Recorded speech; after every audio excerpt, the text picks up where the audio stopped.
À sa quatrième visite à Béthanie, le Seigneur projetait de révéler sa royauté. Il fallait que ses amis comprennent ceci, savoir comment ils pourraient jouir des privilèges de cette royauté et paradoxalement comment être humble et soumis.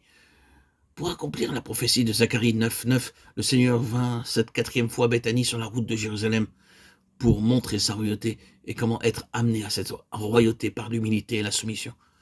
Beaucoup de croyants ont accepté le Seigneur Jésus seulement comme leur sauveur. Ils le veulent uniquement pour pardonner leurs péchés et éventuellement les prendre au ciel là où ils seront réjouis éternellement dans quelques coins. Ils n'ont pas compris que le réel désir du Seigneur Jésus est de faire d'eux des co-ouvriers et des partenaires et que dans ce but, ils doivent constamment se placer sous sa royauté et sa seigneurie. Dans beaucoup de cas, après bien des années de défaites et d'échecs, ils comprennent enfin et donnent la bonne place dans leur cœur au Seigneur Jésus comme au roi céleste. Il doit être le roi de nos cœurs, de notre foyer, de notre assemblée. Et son autorité doit s'exercer pleinement et constamment au milieu de nous, aussi bien individuellement que dans notre famille ou dans l'Église.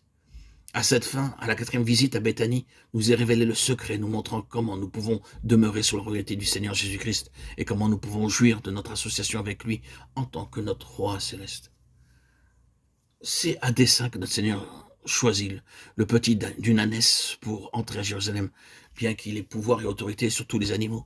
Dans Marc 1,13, nous le trouvons vivant parmi les bêtes sauvages, les lions, les ours, les chacals, les loups et tout ce qui était dans le désert de Palestine. Et il lui obéissait. Il est dit qu'il était avec eux.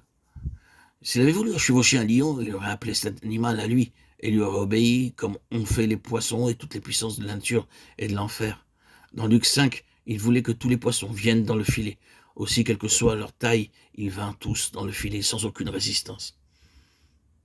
En passant, nous remarquons que dans ce miracle, le Seigneur a montré comment Pierre et les apôtres devaient apporter l'évangile à tout le monde. Tout comme au commandement du Seigneur, toutes sortes de poissons vinrent dans le filet. Ses disciples devaient devenir pêcheurs d'hommes, non seulement des pauvres, mais aussi des gens de classe moyenne et des riches. Ils devaient pêcher les hommes, qu'ils soient blancs, noirs, riches ou pauvres. Ainsi, les apôtres furent préparés à prêcher l'évangile d'un bout à l'autre du monde. Cependant, dans Jean 21, il y a un message d'un genre différent. Ici, il leur enseignait comment construire l'église.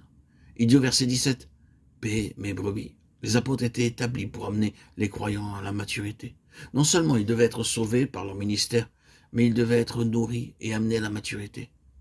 Notre Seigneur a illustré cela dans Jean 21, lorsqu'il commanda au seul grand poisson de venir dans le filet.